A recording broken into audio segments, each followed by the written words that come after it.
நான் திரு சரவணன் அவர்கள்ட்ட கொண்டு போக நினைக்கிறேன். எதிர்கட்சிகள் இன்னும் தோல்வியே ஒத்துக்கல அப்படிங்கிறார் பிரதமர். அதான் திரு ரவிச்சந்திரனும் சுட்டி காட்டுறாரு. நீங்க முதல்ல எலெக்ஷன்ல தோத்துட்டீங்கன்னு ஒத்துக்கோங்க, ஜெயிச்ச மாதிரி உட்கார்ந்து பேசிட்டு இருக்கிறீங்க அப்படிங்கிறார். போன் ராகுல் 2 மாதங்களுக்கு முன்னால ஆணவமாக அதிகார வெறியோடு அசைக்க முடியாத சக்தி என்ற போதையில் பிரதமர் பேசிய வார்த்தைகள் இன்னைக்கு நேத்து திரு ராகுல் காந்தி அவர்கள் பேசிய பேச்சு எப்படிப்பட்ட பேச்சு? அமைச்சர்கள் தெரித்து போய் எல்லாரும் இடையூறு செய்து 13 முறை அவரை இன்டரப்ட் பண்ணி அவரை பேச விடாம அப்படியும் அவர் பேசி முடித்தார். பேசி முடித்தவொடனே வழக்கம் போல அவர் இந்துக்களை வன்முறையாளர்கள்னு சொல்லிட்டாரு அப்படின்னு சொல்லி மீண்டும் ஒரு பொய் செய்தியை ராகுல் பேசும்போது 1 மணி நேரம் 1.5 மணி நேரம் ஃபுல்லா கோஷம் போடல பிஜேபி சைடுல இருக்கிறவங்க. ஏன்னா கரெக்ட். இப்போ ஒரு பிரதமர் பாராளுமன்றத்தில் பேசுகிறார் என்னும் பொழுது எதிர்கட்சிகள் தொடர்ந்து வைத்திருக்கக்கூடிய பிரச்சனை என்னவாக இருந்துச்சு? மணிப்பூர்.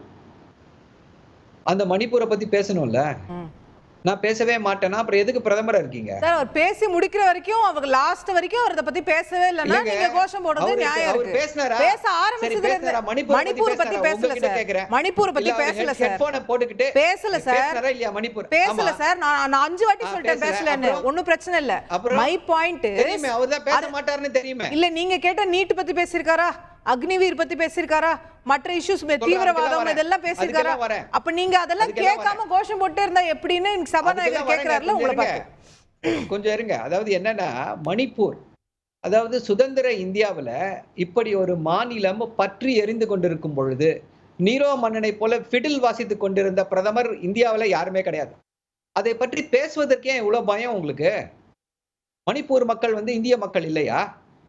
இன்னைக்கு அங்கிருந்து வந்திருக்கக்கூடிய அந்த நாடாளுமன்ற எம்பி அற்புதமாக பேசினார். நீங்க தொடர்ந்து அவர் எல்லாரையும் குற்றம் சாட்டுகிறார். நீங்க வடகிழக்கு மாகாணங்களை வடகிழக்கு மாநிலங்களை உங்களுடைய ஹிஸ்டரி லெசன்ஸ்ல கூட நீங்க வைக்கல.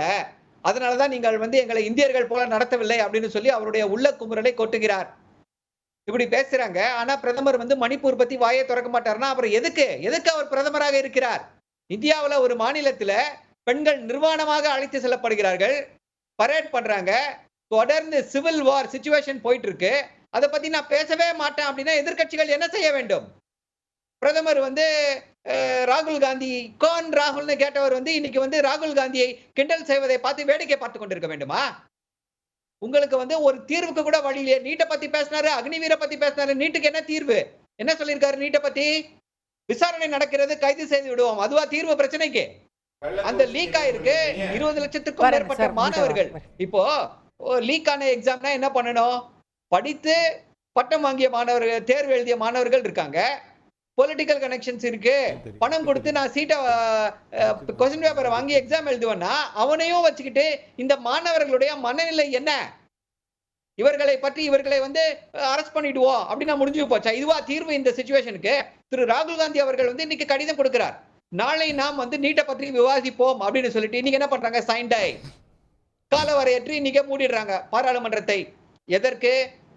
இன்னைக்கு என்னன்னா மிகப்பெரிய கொடுமை அரங்கேறி இருக்கிறது. ஹத்ராஸ்ல 122 பேர் கனப்பொழுதுல 122 பேர் உயிர்கள் செத்து மடிந்திருக்கிறார்கள். முக்கியமா குழந்தைகளும் பெண்களும் செத்து மடிந்திருக்கிறார்கள் ஸ்டாம்பீட்ல. அங்க எந்த ஆட்சி நடந்து கொண்டிருக்கிறது? பாஜக ஆட்சி நடந்து கொண்டிருக்கிறது. அங்க அப்படி ஒரு ஸ்டாம்பீட் நடந்துட்டு இருக்கு. இவர் எதை பத்தியும் கவலைப்படாம இவர் பாட்டுல பேசிக்கிட்டே இருக்காரு. ஒரு மெசேஜ் கொடுக்க மாட்டாங்களா? இல்ல உடனே கொடுத்தாரு. சம்பவம் நடந்து கொண்டிருக்கிறது. அந்த விஷயம் வந்த உடனே இரங்கல் மோடியோட இதுல இருந்து தெரிவிக்கப்பட்டது. பின்னர் இப்போ 2 லட்சம் நிவாரணம் அனௌன்ஸ் பண்ணிருக்காங்க. வித்தின் ஹவர்ஸ் இப்போ அனௌன்ஸ் பண்ணிருக்காங்க நிவாரணம். சொல்றேன் இப்போ இவ்வளவு இது போயிட்டு இருக்கக்கூடிய இந்த காலகட்டத்துல உங்களுக்கு அங்க ராகுல் காந்தியை கேலி செய்வதும் கிண்டல் செய்வதும் தான் ரொம்ப முக்கியமா போகுது. பார்லிமென்ட்ல பேசிட்டு இருக்கும்போது இது நடக்குது சார். எப்படி நீங்க உடனே போனை செக் பண்ணி அந்த மினிட்ல ரெஸ்பாண்ட் பண்ணனும்? பார்லிமென்ட்ல நோட் கொடுப்பாங்களா கொடுக்க மாட்டாங்களா? ஆமா. அது முதல்லயே செய்திருக்கணும்ல. அத்தனை பேர் இறந்து கொண்டிருக்கிறார்கள், இறந்து போயிட்டு இருக்காங்கன்னு வரும்பொழுது அதை பேச்ச முடிக்கணும்ல. அதுதான் சொல்றேன். உங்களுடைய நோக்கம் என்னவாக இருக்கிறது?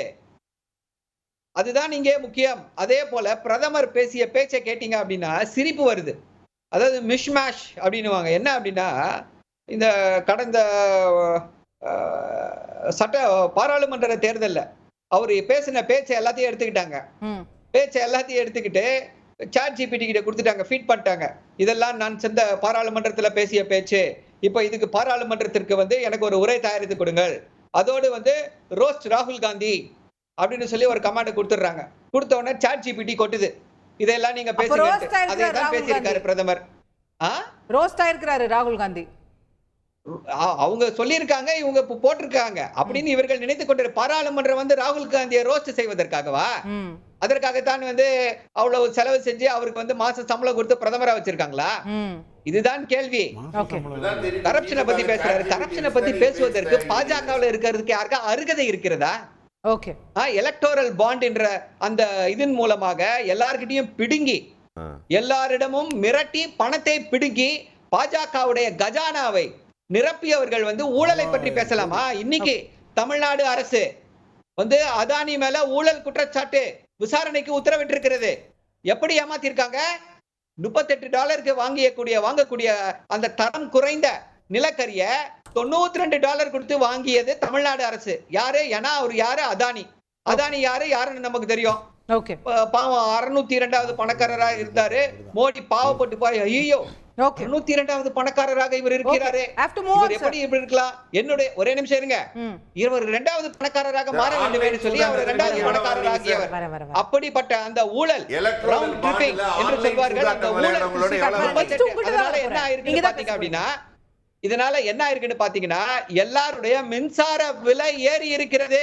காரணம் அதானியுடைய ஊழல், பாஜகவுடைய நண்பன் அதானியுடைய ஊழல்னால எல்லாரும், நீங்களும் நானும் கரண்ட் பில் ஏறிச்சு சார், அதுக்கு அதானி காரணம் சொல்றீங்க? அதுதான் சொல்றேன், காரணம் இருக்கலாம், சொல்ல முடியாது. தமிழ்நாட்டை பொறுத்தவரை ஏற்றிய கரண்ட் பில்லுக்கு அதானி காரணம். Maybe we'll have to investigate. ஏன் சொல்றேன்னு கேளுங்க. டான்ஜெட்கோவ லாஸ்ல தள்ளனது எதுன்னு பாத்தீங்கன்னா அதிமுக அரசு. முக்கியமான காரணம் என்ன? Power purchase agreements. இப்படி கம்மியான நிலக்கரி எல்லாம் வந்து ஜாஸ்தியான விலை கொடுத்து வாங்கியதுதான் முக்கியமான காரணம். கேப்போ பார்லிமெண்ட்ல ஆரம்பிச்சு இப்ப நம்ம ஊரு கரண்ட் பில்ல வந்து நின்றுக்கோம். நான் திரு ஸ்ரீகாந்த் அவர்கள்ட்ட கொண்டு போக நினைக்கிறது, எதிர்க்கட்சிகளை தாக்குவதற்கு தான் பாராளுமன்றமா? இஷ்யூஸ் பேச மாட்டீங்களா அப்படின்றத அவருடைய கேள்வி. ராகுல ரோஸ்ட் பண்றதுக்கு ஒரு ஸ்பீச்சா அப்படின்னு கேட்கிறேன். அதாவது இந்த ஸ்பீச் வந்து 2 கூறுகளாக எடுத்துக்கொள்ள வேண்டும். இந்த பிரதமர் பேச்சு வந்து 2 மணி நேர பேச்சுல அதிக நேரம் ராகுலே அவர் வந்து கண்டிப்பா ரோஸ்ட் பண்ணாரு. அது கொஞ்சம் சென்சிபிளா யோசிக்கிறவங்களுக்கு புரியும். எப்படிலாம் அவர் கிண்டல் பண்ணாரு, நாசூக்கா வாழைப்பழத்துல ஊசி ஏத்துற மாதிரிங்கிற மாதிரி ரொம்ப அழகா பண்ணாரு. அதாவது கண்ணியம் குறையாமல் அதே நேரத்துல வந்து ஒரு நிறையவே சொன்னாரு. ரொம்ப தெளிவாக சொன்னார். அவர் ஹீரோ இல்லை ஜீரோ அப்படிங்கிறத சொன்னார். 13 ஸ்டேட்ல நடந்த எலெக்ஷன்ல வந்து ஒரு சீட் கூட ஜெயிக்காதவங்க என்ன தேசிய கட்சி? ஒரு எம்பி சீட் கூட ஜெயிக்காதவங்க என்ன தேசிய கட்சினர்? தமிழ்நாட்டுல கூட தான் ஒரு தேசிய கட்சி ஜெயிக்கல, ஜீரோ. அப்படி இல்லையா? 13 ஸ்டேட்ல ஒரு ஸ்டேட்ல போகலாம். இங்க வந்து அந்த கூட்டணி வலுவாக இருக்கிறது இல்ல, நாங்க மறுக்கவே இல்லையா. அதே நேரம் குஜராத், சத்தீஸ்கர், குஜராத், சத்தீஸ்கர் இல்ல, தவறான தகவல். குஜராத், சத்தீஸ்கர், மத்திய பிரதேசத்துல பாத்தீங்கன்னா, சார் நான் பேசி முடிச்சோன்னு பேசுங்க. அதனால மத்திய பிரதேசத்துல பாத்தீங்கன்னா இந்த 3லயும் காங்கிரஸ் தனியா நின்னாங்க. பிரதமரை சுட்டி காட்டி சொன்னாரு, சதவீதம் குறைஞ்சது இல்ல, 64 இடத்துல போட்டிட்டு 2 சீட் தான் ஜெயிச்சிருக்காங்க. அதுதான் அவங்க உண்மையான பலம். இதுக்கு தான் அவங்களை பாராசைட்னாரு. ஏன்னா அவங்களுக்கு இன்னைக்கு வந்து அவங்க வந்து கட்சியோட சேர்ந்தாதான் ஜெயிக்க முடியுது. ஆமா, பல்லு இல்லாத பாம்பாக கொம்பு இல்லாத மாடாகன்னு ஒருத்தர் வர்ணிச்சார் தெரியுங்க. உயிரற்ற உடலாக காங்கிரஸ் இருக்கிறது. ஏன்னா அவங்களுக்குன்னு உயிர் இல்லை, வேற உயிரினத்துல இருந்து தான் உயிர் எடுக்கணும். அந்த பாராசைட் ஆயிட்டாங்க. அதனால மாநில கட்சிகள்லேருந்து அவங்க கொஞ்சம் சத்தை வாங்கி உயிரை வாங்கிட்டு இன்னைக்கு இருக்கிறாங்க. தனியா இதே தமிழ்நாட்டில் போட்டிட்டு சொல்லுங்களேன். நாங்க நின்னாலும் எங்க தலைமையில கூட்டணி அமைச்சு, காங்கிரஸ் அவங்க தலைமையில கூட்டணி வேணாலும் அமைச்சு நிக்க சொல்லுங்களேன். திமுகவோட வேண்டாம், நிக்க சொல்லுங்களேன். அவங்க சொந்த பலத்தில் நிக்க சொல்லுங்களேன். யார் நம்பி வராங்க வரட்டும். வாய்ப்பே கிடையாது. நோட்டா கீழே போயிடுவாங்க. ஏன்னா அவங்க போராட்டம் நடத்த வரப்ப எவ்வளவு கும்பலா வந்தாங்கன்னு பார்த்தோம். ரயில் எல்லாம் மறிக்கிறதுக்கு, செயின் இழுக்கிறது கூட சக்தி இல்லாதவங்க வந்தாங்க பாவம். அதனால எதுக்காக இது சொல்ல வரோம்னா, பிரதமர் வந்து பாலக் புத்தின்னது கூட அவர் வந்து ரொம்ப அவமானப்படுத்தணுங்கிற நோக்கில் சொல்லாம நகைச்சுவையாக தான் அவர் சொன்னார். சொல்லிட்டு ஒரு கதையும் சொன்னார். அம்மா என்ன அவன் கிள்ளிட்டான், அம்மா என்ன அவன் அடிச்சுட்டான், அம்மா என்ன அவன் பண்ணிட்டான்னு ஒரு கதையை ரொம்ப நகைச்சுவையா சொன்னார். சொல்லிட்டு சொன்னப்போ அது எந்த குழந்தை போய் அம்மா கிட்ட கம்ப்ளைண்ட் பண்ணுதுன்னு நம்ம கற்பனைக்கு விட்டார். அது நான் சொன்னேன், வாழைப்பழத்தில் ஊசி ஏற்றுற மாதிரி. அதனால அந்த மாதிரி சொல்றப்ப சொன்னாங்க. அவங்க செய்யும்போது அவர் இன்னும் சொன்னார், அந்த பாலக் புத்தினால தான் வந்து கட்டி பிடிக்கிறது, கண் அடிக்கிறது, வெளியில இருந்து அதெல்லாம் இந்த முறை பண்ணல, போன முறை பண்ணாரு, நீங்க இது பண்ணீங்க. இந்த முறை அதெல்லாம் எதுவுமே செய்யலையே. இந்த முறை இப்பதானே தொடங்கி இருக்கு. முதல் முறையே அவங்க நேத்து பேசுனதுல அவர் எப்படி பேசினாரு? முதல் முறையே வெறுப்பை உமிழ தொடங்கி இருக்கிறார்கள். முதல் வார்த்தையிலிருந்து, நான் இப்ப சீரியஸா சொல்ற அலிகேஷன்ஸ், முதல் வார்த்தையிலிருந்து பிரதமரை பேச விடாம தொண்டை வலிக்கு கத்திக்கிட்டே இருக்கிறாங்கன்னா அவங்க கேட்க விரும்பவில்லை. செய்திகளை உடனுக்குடன் தெரிந்து கொள்ள உடனே சப்ஸ்கிரைப் பண்ணுங்க.